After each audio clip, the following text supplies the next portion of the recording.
Subodh Sandilya channel से सुबोध मिश्रा का नमस्कार। दोस्तों, एक विषय पर आज बात करनी थी जो बड़ा अभी प्रासंगिक है, मौजू है।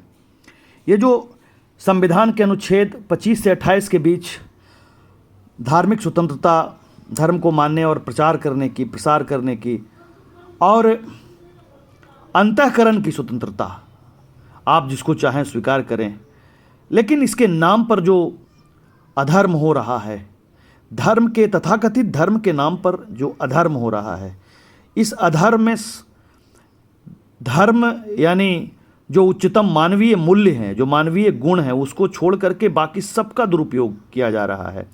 इसमें लोभ है, इसमें लालच है, इसमें रुपये का बहुत बड़ा खेल है, इसमें जन्नत जहन्नुम भेजने की बात है, यानी जहन्नुम यानी डराना किसी को, जन्नत भेजना यानी उसकी भोग वासना की तृप्ति की बात भी करना, और इसमें रुपये पैसा के खेल, चावल गेहूं साड़ी धोती सारा कुछ चल रहा है।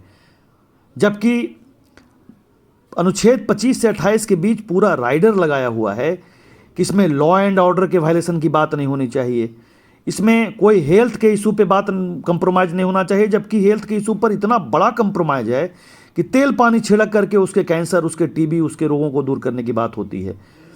इसमें मोरालिटी यहाँ में कहीं है ही नहीं, जो कि मोरालिटी एक राइडर में है। 3 तो राइडर लगाया, morality, health and law and order. तो लॉ एंड ऑर्डर का जहाँ तक मामला है, इसमें तो बेटा और बाप बेटे लड़ रहे हैं, एक दूसरे तरफ चला गया, एक इधर आ गया, बेटा और माता लड़ रही, पुत्री और माता लड़ रही है, आपस में झगड़ा है गांव-गांव में, गली-गली में। लेकिन मैं इस विषय पर आज आ रहा हूं, जो कि मैं अध्यात्म से जुड़ा हूं, तो मैं ये कह रहा हूं कि भाई क्या संभव है कि किसी के धर्म को बदल दिया जाए? क्या बर्फ के धर्म को बदला सकता है ठंडा करने के उसके धर्म को? क्या वायु के धर्म को बदल सकते हैं आप? क्या अग्नि का जो धर्म है जलाना और गर्म करना, क्या आप बदल सकते हैं? क्या सूरज के धर्म को बदल सकते हैं आप? अगर सूरज अपना धर्म बदले तो क्या होगा इस जीवन जन्म का, इस पूरे धरती का क्या होने वाला है? आप बच पाएंगे? जीवन जन संभव है? फ्लोरा एंड फौना रह पाएंगे? तो किसी का आप कैसे बदल देंगे? ये कोई सब्जी क्या मंडी तो है नहीं कि आप जो चाहें सो खरीद लें, 10-20 सब्जियां हैं वहाँ पे। नहीं, संभव नहीं है ये। और सबसे बड़ी बात, जो ये शब्द है धर्म, ये किसके पास है? ये किसकी उत्पत्ति है? ये संस्कृत का शब्द है या उर्दू का या हिब्रू का या और दूसरे का? उनके पास तो धर्म शब्द नहीं है ना, तो धर्म का कोई अनुवाद तो हो नहीं सकता। जैसे पुण्य का नहीं हो सकता है, जैसे जिहाद का नहीं हो सकता है, संभव ही नहीं है। वो रिलीजन हो सकता है, वो सेक्ट हो सकता है, वो संप्रदाय हो सकता है, वो मत हो सकता है, लेकिन धर्म तो एक ही है। धर्म तो 10-20 हो नहीं सकता भाई। धर्म की चूंकि परिभाषा हमारे पास है, सनातन के पास है। क्या परिभाषा ये कि स्मृतियों में जो परिभाषा है, धृति क्षमा दमस्तेयम शौचम इंद्रिय निग्रह धीर विद्या सत्यम क्रोधो दशकम धर्म लक्षणम। धैर्य, क्षमा, संयम, झूठ न बोलना, पवित्रता, इंद्रियां और मन का निग्रह, धी विद्या यानी बुद्धि और मति, विद्या और बुद्धि, अक्रोध, सत्य। ये बताएं, ये कहाँ है, किनके पास? ये चीनी को चींटी और चिड़ियों को दाना, यानी सब पे करुणा, सबसे सहानुभूति, सबके अस्तित्व को स्वीकार करना, सबके प्रति हृदय में आदर और सम्मान का भाव, ये कहाँ है? बताएं तो जरा, कोई बताए। हो सकता है शब्दों में लिखा हो, लेकिन क्या उसका व्यवहारिक प्रयोग हो रहा है? अगर इतिहास की बात करें, जिस पर मैं 1 घंटे बात करना चाहता हूं आगे वाले वीडियो में, क्या किया है इन लोगों ने होली वार के नाम पे या जिहाद के नाम पे? क्या हुआ? कितने लंबे बड़े सैकड़ों वर्षों के युद्ध लड़े गए हैं और लाखों की हत्या बर्बरतापूर्वक की गई है।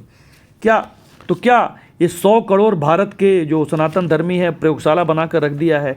अब लचर व्यवस्था है, इसमें सरकारों का रुख भी बहुत, क्योंकि वोट की राजनीति है, लोकतंत्र है भाई। मैं तो लोकतंत्र का बहुत ज़्यादा सम्मान करता हूँ, मैं तो बहुत ज़्यादा लोकतंत्र के प्रति मेरे मन में, लेकिन लोकतंत्र के प्रति तो है, लेकिन क्या अपने धर्म के प्रति, अपने सनातन के प्रति? क्योंकि भारत की आज जो स्थिति है, वो तो सनातन परंपराओं, आस्थाओं और मूल्यों के चलते ही है। अगर ये खत्म हुआ, कल अगर सनातन समाज छोटा हुआ, तो क्या ये रह जाएगी? क्या लोकतंत्र भी सुरक्षित रह पाएगा? क्या ऐसा दूसरे देशों में, सैकड़ों देशों की बात हम करने को तैयार हैं, कम से कम 50 देश के बारे में तो बात हो ही सकती है कि वहाँ लोकतंत्र रहा ही नहीं। तो सवाल ये है कि कोई किसी का कैसे बदल सकता है? और वो कौन लोग हैं जो इस धंधे में, धर्म के धंधे में यानी अधर्म के धंधे में लगे हुए हैं। ये धर्म का धंधा, चूंकि धर्म कभी भी बाजार की वस्तु नहीं है, कभी ये मार्केट की वस्तु नहीं है, इस तरह से मार्केटिंग नहीं होती। ये अंतःकरण की बात है कि हमें कौन सा पसंद है।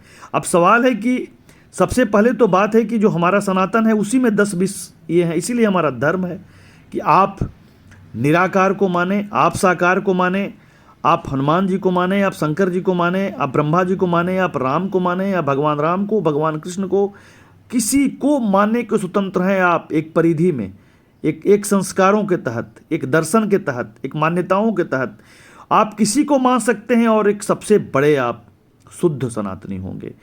कोई रोक नहीं आपको। न एक किताब है, किताबें उपनिषद भी है, अरण्यक भी है, ब्राह्मण भी है, संहिता भी है, भगवद गीता भी है, स्मृतियाँ भी हैं, श्रुतियाँ भी हैं, वेद तो सर्वोच्च हैं ही, उपनिषद ढेर सारे हैं। तो भाई ये इसीलिए धर्म है। इसीलिए माननीय उच्चतम न्यायालय ने भी इसको कहा कि भाई वे ऑफ लाइफ है ये, न इसमें कोई किताब है, न कोई मानवकृत है। सबसे बड़ी बात है कि सनातन मानवकृत नहीं है। जो अवतारी सत्ता है भगवान राम और कृष्ण, वो इसके प्रवर्तक नहीं, अनुवर्तक हैं। इसका न आदि का पता न अंत का पता। ये बेहद स्वाभाविक है। सनातन का मतलब मेरे अनुसार तो एकदम स्वाभाविक, जो एकदम मूल रूप से नेचुरल है, वो ही सनातन कहला सकता है। तो मैं इतना ही बात करूंगा, लंबा नहीं करना चाहता। बहुत सारी बातें कहने के लिए, अगर आप प्रेम करेंगे, अगर आप हमारा मार्ग समर्थन करेंगे, आप लाइक शेयर करेंगे, सब्सक्राइब करेंगे दोस्तों, तो मैं इस पे बहुत लंबा बोल सकता हूं। मैं किसी की निंदा करना नहीं चाहता, न मेरे मन में किसी के प्रति है। लेकिन हाँ, जो छीनता हो स्वत्व कोई और तू, त्याग तब से काम ले, पाप है पुण्य है विच्छिन्न कर देना उसे, बढ़ रहा तेरी तरफ जो हाथ है। जो दुश्मन है, जो हमें कमज़ोर करना चाहते हैं, जो व्यक्तिगत जीवन में हो या समूह के जीवन में हो, हम उसको छोड़ने का, चूँकि मेरा धर्म है, और अगर मैं उसको छोड़ दूँ, मैं उसका विरोध न करूँ, अपने शब्द के माध्यम से ही सही, और अगर संभव हो तो उसको सामने से भी अहिंसक हो करके ही, मैं हिंसा की बात तो नहीं कर रहा, तो आप उसका विरोध करना आपका धर्म है। आप ना करेंगे तो अधर्म है। आपको जुबान दी गई है, आपने, भगवान ने आपको विवेक दिया है, आप विरोध करें। आप सोए रहेंगे तो दीमक की तरह चाट जाया जाएगा। ऊपर से हरा भरा दिखने वाला वो वृक्ष अभी तो दिख रहा है, लेकिन अंदर अंदर जब पूरी तरह उसको दीमक चाट चुका होगा, तो फिर वो वृक्ष बहुत कुछ ही दिनों में, मात्र कुछ ही दिनों में वो वृक्ष पूरी तरह समाप्त हो जाएगा, और फिर हाथ मलने के सिवा कुछ नहीं बचेगा दोस्तों। और अब बहुत अलार्मिंग सिचुएशन हो चुका है। एक एक व्यक्ति कह रहा है कि मैंने 5 लाख लोगों को का विकेट गिरा दिया, एक तरह से मोड़ दिया दूसरी धारा में, और वो राष्ट्रांतरण हो चुका है। आप जिन मूल्यों में विश्वास करते हैं, जिन आदर्शों में, जिन परंपराओं में, जिन संस्कारों में, वहाँ पर उन सब चीज़ों का विरोध होता है। आप ख्याली पुलाव मत पकाएं। आप उस तरह से मत बन जाएं चूहे की तरह कि बिल में हम घुस जाएं और सांप हमारे बिल पे कब्जा कर ले और हमें भी खा जाए। क्योंकि जब सांप घुसेगा तो पहले चूहों को खाएगा, उसके बाद बिल पे कब्जा करेगा, राज करेगा। दोस्तों, आज के लिए इतना ही। आगे बहुत